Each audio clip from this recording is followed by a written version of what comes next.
بسم اللہ الرحمن الرحیم۔ السلام علیکم ویئرس۔ وہ ایرانی وفد جس نے آج آنے سے انکار کر دیا تھا کہ وہ دوسرے راؤنڈ میں امریکہ کے ساتھ ڈائیلاگ نہیں کریں گے، اس کی تو میں آپ کو وجہ بتاؤں گا کہ وجہ کیا ہے۔ میں آج آپ کو ایک بریکنگ نیوز دے رہا ہوں کہ یہ بھی ایکسپیکٹڈ ہے کہ اگلے 24 سے 48 گھنٹوں میں یا میکسیمم 72 گھنٹوں میں لیکن میں 24 سے 48 گھنٹے کہہ رہا ہوں، ایران کے صدر مسعود پزشکیان اور امریکی صدر ڈونلڈ ٹرمپ پاکستان میں آئیں۔ ایران کے صدر مسعود پزشکیان اور امریکی صدر ڈونلڈ ٹرمپ پاکستان میں آئیں اس سیز فائر کو پرمننٹ بنانے کے لیے۔ اس پر میں بات کروں گا، لیکن اس سے پہلے میں آپ کے سامنے کچھ حقائق رکھ دوں کہ ملیٹریلی یعنی جو جنگ اسرائیل اور امریکہ نے ایران پر مسلط کی تھی، ایران وہ جنگ جیت چکا ہوا ہے۔ امریکہ کیا چاہتا تھا؟ رجیم چینج ہو جائے۔ آج بھی رجیم چینج یعنی جو ٹاپ کی لیڈرشپ ہے وہ دنیا میں نہیں رہی، وہ شہید ہو گئی، لیکن جو ان کے فالوورز آئے ہیں، مشتبہ خامنائی اور جو دیگر ایرانی لیڈرشپ آئی ہے، وہ مزید ہارڈ لائنر ہیں، وہ مزید اپنے رویے میں سخت ہیں۔ وہ امام خمینی مرحوم کے جو انقلاب کے فلسفے ہیں یا جو فلسفہ تھا، اس کے ساتھ ان کی کمٹمنٹ کو کوئی چیلنج نہیں کر سکتا۔ کیا ایران نے اپنی یورینیم انرچمنٹ کو چیلنج ہونے دیا؟ کیا ایران نے اسٹریٹ آف ہارمز کی ناکہ بندی کھول دی؟ کیا ایران نے اپنی میزائل ٹیکنالوجی کو کمپرومائز کیا؟ یہ ساری چیزیں آج وہیں موجود ہیں۔ کیا امریکہ، اسرائیل، ایران میں کوئی ایسی حکومت لا سکا جو مغربیت پسند ہوتی، یعنی رضا شاہ پہلوی کا جو فرزند ہے، جو کہہ رہا تھا میں آ رہا ہوں، وہ ٹرمپ کہہ رہا تھا کہ امریکی جو ہے وہ مدد کریں گے، ایرانی باہر آ جائیں، اور نیتن یاہو کہہ رہا تھا ہم ایرانیوں کو آزادی دلوانے کے لیے جنگ کریں، باہر آ جائیں۔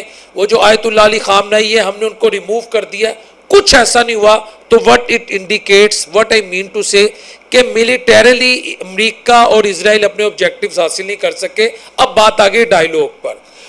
جنگ عظیم اول ہو، جنگ عظیم دوم ہو، جنگ عظیم سوم اگر ہو جاتی، جو ایکسپیکٹڈ نہیں تھی، کیونکہ ایران نے تمام جو امریکہ کے اسٹریٹجک ڈیزائنز اور ان کے نیفیریس ڈیزائن تھے اس کو ملیا میٹ کر دیا۔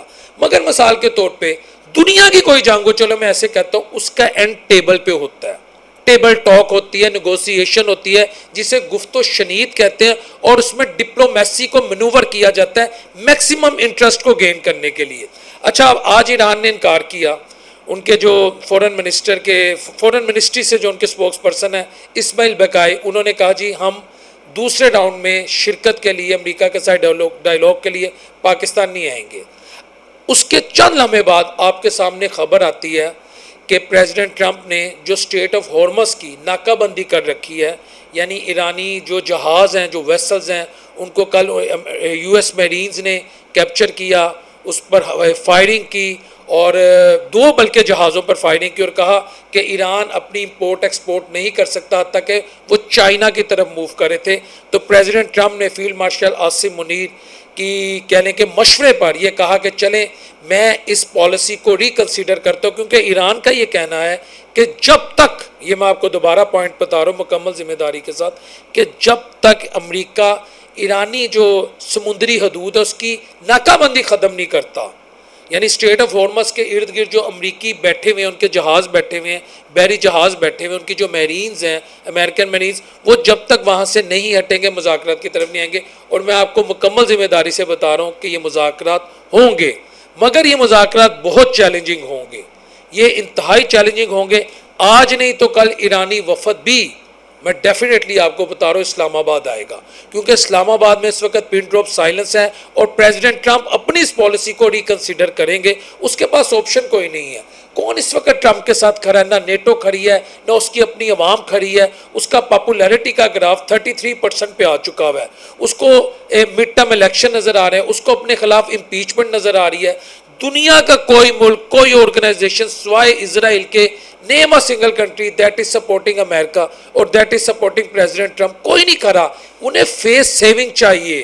فیس سیونگ کے لیے پاکستان اس وقت ان کے لیے بیسٹ آپشن ہے، اور پاکستان نو ڈاؤٹ بہترین اس وقت رول پلے کر رہا ہے، کیونکہ جنگ میں آپ کو پھر بتا رہا ہوں، جنگ اب فل سکیل وار کبھی بھی نہیں ہوگی، امریکہ کسی صورت نہیں جائے گا، لیکن اگر تعطل بھی رہتا ہے، انسرٹینٹی بھی رہتی ہے، تو دنیا کی جو معیشت ہے اس کو ڈینٹ ضرور پڑتا رہے گا۔ مگر جو ڈائیلاگ ہے، اب let's come to the dialogue, جو میں دیکھ رہا ہوں آنے والے 24 سے 48 گھنٹوں میں میکسیمم ایران اور امریکہ کے درمیان شروع ہوں گے، وہ بڑے چیلنجنگ ہوں گے۔ وہ میں چند اس کے پوائنٹس آپ کے ساتھ سیلینٹ فیچر رکھ لیتا ہوں، فیصلہ آپ کریں گے، پھر میں اپنا انالیسس بھی دوں گا۔ امریکہ یہ چاہتا ہے کہ ایران جو اپنی یورینیم کی انریچمنٹ ہے اس کو مکمل طور پہ یا 60% جو انہوں نے یورینیم انریچ کیا ہے وہ ہمارے حوالے کر دے، یو این کے حوالے کر دے، یعنی ایٹ لیسٹ وہ جو یورینیم انریچمنٹ ہے، جو انریچڈ یورینیم ایران کے پاس موجود ہے وہ ایران کے پاس نہ رہے۔ کیا ایران یہ کر پائے گا؟ یہ سوال نمبر 1۔ اگر ایران اپنی یورینیم کی انریچمنٹ کو مکمل طور پہ کمپرومائز کر جاتا ہے اور ایران جو ان کی یورینیم کی جو افزودگی ہوئی ہے وہ امریکہ کے حوالے کر دیتا ہے تو اس کے بعد ایران نیوکلیر پاور کبھی بن پائے گا؟ یہ سوال نمبر 2۔ اگر ایران نیوکلیر پاور نہیں بنتا تو کیا ایران کی سیکیورٹی خطے میں ہمیشہ کے لیے رہے گی؟ اس کو وہ کنٹینیو کر سکے گا؟ اسرائیل کے فیوچر میں کیا عزائم ہوتے ہیں؟ کیا امریکنز یا جو بھی گارنٹرز اس پروسیس میں انوالو ہیں کہ دنیا میں امن ہونا چاہیے، اس سے اچھی بات کوئی نہیں ہے، کیا وہ اسرائیل کو مستقبل میں ایران پر حملہ کرنے سے روک سکیں گے؟ یہ سوال ہے میرا۔ کیا جوئش لابی اتنی کمزور ہو جائے گی کہ اگر ان فیوچر کوئی اور پریزیڈنٹ آ جاتا ہے، جس طرح پریزیڈنٹ اوباما کی جو نیوکلیر ڈیل ہے جس کو پریزیڈنٹ ٹرمپ نے نل اینڈ وائڈ کر دیا تھا ایران کے ساتھ، مستقبل میں کوئی وزیر اعظم یا کوئی صدر امریکہ کا آ جاتا ہے، جے ڈی وینس آ جاتے ہیں، سنیں وہ بڑے انٹرسٹڈ ہیں، بڑے ایسپیرنٹ ہیں اس سیٹ کے لیے، وہ فیوچر میں کیا گارنٹی دیں گے کہ اسرائیل ایران پر حملہ نہ کرے؟ اسرائیل کوئی بھی فالس فلیگ آپریشن کر کے ایران پر حملہ کر سکتا ہے۔ تو کمزور ایران جس کا دفاع کمزور ہوگا وہ اپنا سروائیول کیسے لے کر چلے گا؟ یہ میرا تیسرا سوال ہے۔ اچھا، اس کے ساتھ ساتھ ایران کی جو میزائل جو کیپیبلٹیز ہیں ایران اس کو کس حد تک کمپرومائز کرے گا؟ یہ وہ سوالات ہیں جو ایران کے اپنے لیے ان پر کمپرومائز کرنا اس کے اپنے لیے ایگزسٹینشیل تھریٹ ہیں۔ کسی بھی ملک کا کمزور دفاع جو ہوتا ہے وہ اس ملک کی موت کو، اس ملک کی ہلاکت کو دعوت دیتا ہے۔ کمزور دفاع رکھنے والے ممالک کا وہ حال ہوتا ہے جو سیریا کا ہوا، جو فلسطین کا ہوا، جو لیبیا کا ہوا، جو عراق کا ہوا، جو افغانستان کا ہوا، جو مصر کا ہوا، جو اس وقت لبنان کا ہو رہا ہے۔ حتیٰ کہ ایران یہ بار بار اس بات کو دہراتا رہا کہ ہم نے صرف اور صرف لبنان میں سیز فائر کی وجہ سے جو وہ ایگری کر گیا تھا اسرائیل، ہم نے اسٹریٹ آف ہارمز کھول دی، وہ بھی مخصوص شپس کے لیے اور اس کی بھی ایک مخصوص جگہ، لیکن اس کے بعد امریکہ نے ہماری جو بحری ہے، جو ہماری سمندری حدود ہے اسٹریٹ آف ہارمز کے ارد گرد، اس کی ناکہ بندی کر دی، میری ٹائم تھیفٹ کا وہ مرتکب ہے، تو ہم نے دوبارہ سے اسٹریٹ آف ہارمز پر وہ قدغن لگا دی، وہاں کوئی بھی اب ویسل جو ہے وہ پاس آؤٹ نہیں ہو سکتی۔ لیکن سوال میں نے جو 3-4 آپ کے سامنے رکھے ہیں، ایران ان پر کیسے کمپرومائز کرے گا؟ اچھا، اگر ایران ان پر کمپرومائز کر لیتا ہے اس کے بعد ایران پر سے پابندی ہٹا لی جاتی ہے، ایران دنیا کے ساتھ تجارت کر سکتا ہے، ایران دنیا کو تیل بیچے گا، ایران دنیا کو گیس بیچے گا۔ کیا ایک مضبوط ایران، یہ میرا سوال ہے، جو معاشی طور پہ ملک مضبوط ہوتا ہے وہ الٹیمیٹلی ملیٹریلی بھی مضبوط ہو جاتا ہے؟ کیا ایک مضبوط ایران خطے میں جو یو ایس کے الائز ہیں، جن میں گلف کنٹریز ہے، سعودی عربیہ ہے، بالخصوص یو اے ای ہے، میں یو اے ای کی بھی آپ کو اس وقت پالیسی بتاؤں گا، عمان، قطر، بحرین، کویت، کیا ایک مضبوط ایران ملیٹریلی یا ایٹ لیسٹ اکنومیکلی، جس کا بہت توتی بولتا ہو دنیا میں، ایران کی دنیا کے ساتھ امپورٹ ایکسپورٹ چلا جائے، اس کے جو ایسٹس ہیں جو فریز کیے ہوئے ہیں، جو اس پر پابندیاں ہیں جو لگائی ہوئی ہیں، اگر وہ سب ختم کر دی جائیں، ایران معاشی طور پہ مضبوط ہو جائے گا؟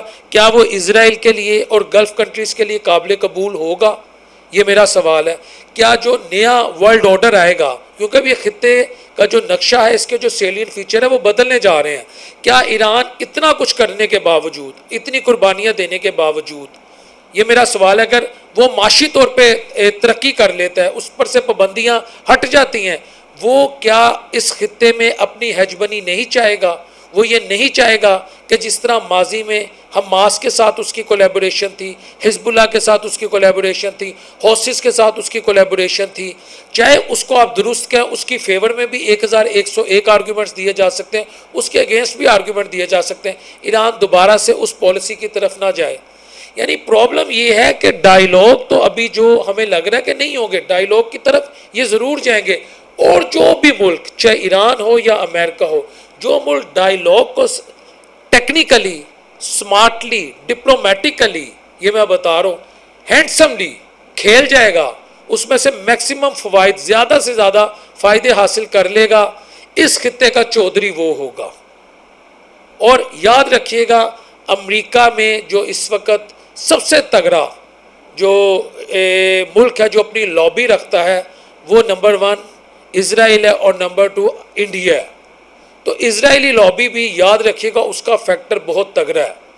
یہ ڈائیلاگ، میری جو انالیسز ہے میں آپ کو بتاؤں، یہ ڈائیلاگ جنگ بندی تو کروا دیں گے، یہ میرا انالیسز ہے جو میں اینڈ میں آپ کو دے رہا ہوں، لیکن بہت سارے ایسے مسائل ہیں جس پہ نہ ایران پیچھے ہٹ سکتا ہے، اور دوسری طرف امریکہ کے لیے بھی بڑا چیلنجنگ ہوگا کہ ایران کو اس حد تک فری ہینڈ دے دینا۔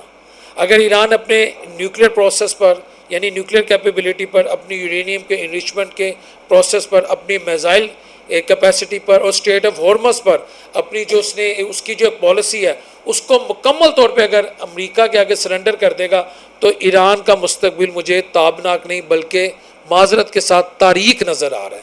تے الف تا رے یہ کاف۔ اب یہ فیصلہ ایرانی جو ان کے ڈپلومیٹس آئیں گے جو یہاں پر گفت و شنید کریں گے، ان پہ ڈپینڈ کرتا ہے کہ وہ اس گفت و شنید میں میکسیمم بینیفٹس کیا لے سکتے ہیں۔ السلام علیکم ورحمۃ اللہ وبرکاتہ۔